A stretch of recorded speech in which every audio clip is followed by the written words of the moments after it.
My fellow majors, it is time for another patch for Menace, one of the best turn-based tactics games to be released in recent time. And I gotta say, we're making some pretty good progress through early access right now with all of these updates. Today, we are talking tanks, we are talking vehicles, mainly tanks and vehicles, frankly, but also a bunch of interesting patch notes that we are, of course, going to go through. My name is Tom, otherwise known as Titanium Legman, and welcome back to the channel.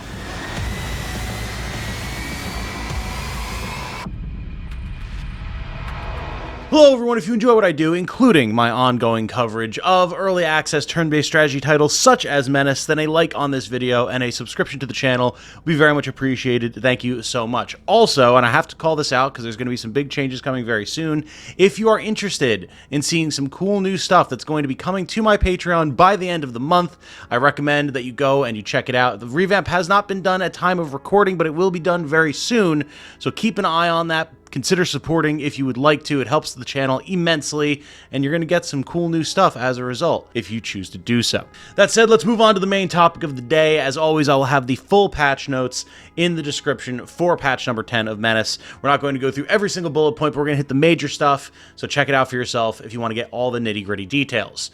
So, as I mentioned at the top of the video, the main topic of the day is tanks. The battle tank and the looted heavy tank from the Rogue Army are both now in-game, and despite the fact that I was going through surgery yesterday when this patch did drop, I was able to get some time in with them, and let me tell you, they are a lot of fun to use. If you weren't aware, the battle tank and the heavy tank are new additions that were mentioned a little while back. The battle tank is a very customizable new option for the Marines to field with a heavy weapon and a light weapon, and a whole lot more armor and durability than things like the light or heavy transports that we've been able to put big battle cannons on in the past. This is a proper battle tank, and using it in combat, you can definitely tell the difference. Compared to even something like the IFV, which, while more heavily armored than the light transport, could still get blown up pretty easily under concentrated fire, the battle tank takes way more punishment before it actually starts to take damage, and it can dish out a lot of punishment as a result without too much worry about coming under immediate fire. I've had a ton of fun with this thing thus far with both the long gun and the twin heavy machine guns in my current expert campaign, and I can imagine that there's going to be a lot of scenarios where this thing is going to be extremely useful for you. Now, the heavy tank, on the other hand, is a little bit more situational, I would say. It functions pretty much identically to the one that the Rogue Army uses. It does have a light weapon slot that you can put like a machine gun or a flamer on, so it has some anti-infantry capabilities, but its main draw is the heavy howitzer that is locked into it. You cannot change this as a heavy gun, and as you would expect, it's not the most accurate thing. Combine that with the fact that it's locked to a forward-facing position, meaning you actually need to rotate the whole tank if you need to shoot something that's not in your direct line of sight, and it can be a little cumbersome to use. However, like the battle tank, it is extremely durable. It can take a lot of punishment, and when that howitzer hits, it hits real hard. Missions like hold the line missions or like town defense missions and the like, this thing is very good for, but it is very slow, so might not be the best for operations where you're trying to like move forward very quickly, kill priority targets and the like. Still a really nice tool to have in the arsenal, but not going to be quite as versatile as something like the battle tank. These are also, of course, quite expensive to field, so it might not be the most practical thing until you get much further into a campaign and you either have OCI upgrades that are going to give you reduced supply costs for deploying vehicles or more supply in general. But once you do have a reasonable capability to field them, you will find situations where they will be extremely useful. However, that is not the only change for vehicles that we've had, as we now have the ability to put light vehicle weapons in medium weapon slots. This has been a much requested feature by the community and by myself, and it's going to add just a little bit of extra versatility and flexibility to all of the normal mechanized units that you've already been using. Now you can actually have like light machine guns and flamethrowers on your light walkers. Your heavy walkers can have twin-linked versions of light weapons, which can actually be a pretty useful thing to have, maybe if you're a little low on supply or you just have a specific role in mind for a mission and the suite of medium weapons that you have just don't quite fill that role. It's the way that you need it to. This is also, I think, going to add some extra versatility to the ATV and the Jeep and all that type of stuff, because it just gives you more options, and more options is always good when you're trying to deal with a pretty decently difficult strategy game. For those of you who are number heads, we did get a statistics dialogue option now as well. After missions, you can go in and actually click a page that will give you stats about how that SL and their squad performed in that mission, as well as across all missions that they've been deployed on, so you can start to see who's really performing and who's really not. We have some new 3D models for some weapons, the airburst launcher, the infantry automatic rifle, and the anti-tank gun. And speaking of the anti-tank gun, we now have a new vehicle-mounted version of it, the ATRGL, that can go, again, on anything that has a medium weapon slot. It'll be good to have another really purposefully designed anti-tank weapon, because as we've been getting more and more heavily armored enemies, it's been a little tricky to find the right weapon for certain situations, at least in my opinion. We also got a nice new visual update for Backbone, where you'll see wheat and veggie fields all over the place to keep things from feeling quite as flat and make them feel more alive, and there's some screenshots that were added in the patch notes that are really beautiful. Now, apparently there were some performance issues with this, but as of today, at time of recording, there was a hotfix that was put out to help fix some of those performance issues, so that shouldn't be too much of a problem now anymore. Those are the major highlights, but again, of course, we do have a suite of other smaller changes, some of which I would like to discuss very briefly as well, because I do think they're important. The Alien Queen has had a new skill added to it that encourages nearby aliens and increases their discipline by 15%. She now no longer has issues with morale. She's immune to any sort of morale damage, and she can show up through the regular alien army list, meaning she's going to show up on more missions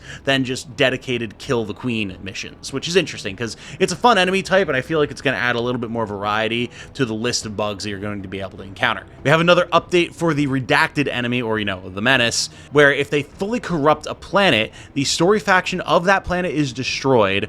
All OCIs which were unlocked by that faction can no longer be installed, which can actually be pretty devastating. There's some key upgrades in there. And then only Menace operations will spawn on that planet. Now, that is interesting, as it does mean you could potentially sacrifice a story faction, which in early access is probably fine. Maybe not the smartest thing once we get to the full release, but you could sacrifice a story faction to be able to farm Menace operations and get a ton of materials for upgrades for the workshop. So there may be a little bit of like meta play going on there. We'll have to see how that all shakes out, but I could definitely see it being something that would be worthy. And there's 2 additional game over states as well. The game now ends if your authority drops to -30, which is pretty interesting, and I imagine would be pretty difficult to have happen unless you were just like really getting shit canned all the time, but I think that's fairly easy to avoid. Or if there are no SLs left and you cannot hire anymore, which makes sense because like you don't have any dudes to field. Operations done, bro.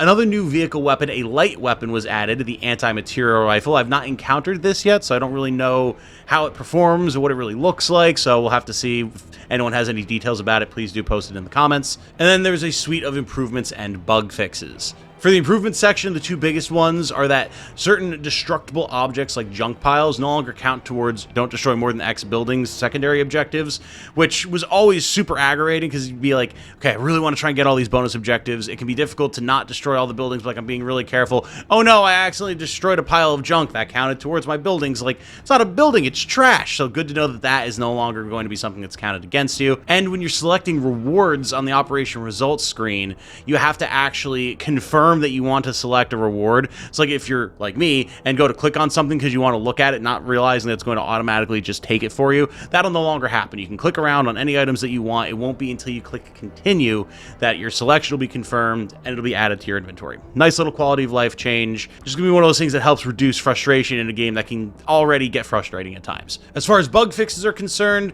there wasn't a ton of super important things, really.